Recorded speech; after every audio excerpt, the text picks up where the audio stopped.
Hi guys, what's up? Today I'll give you some helpful tricks about the 5x5 Rubik's Cube. Yeah, after a fail, I'm back.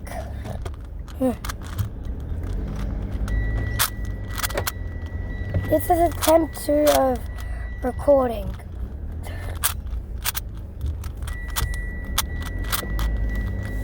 Should have done this before the video, but still. So how you know it's a 5x5? Yeah, let me just catch you guys. So how you know whether it's a 5x5 or not?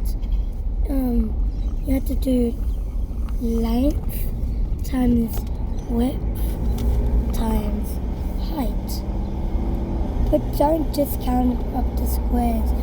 That's baby style. And also, here's the bit you've been waiting for. The 5x5 checker pattern.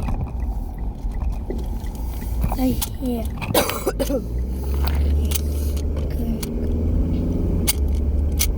Here we go. Oh damn. Now I've actually taught myself. I didn't research anything.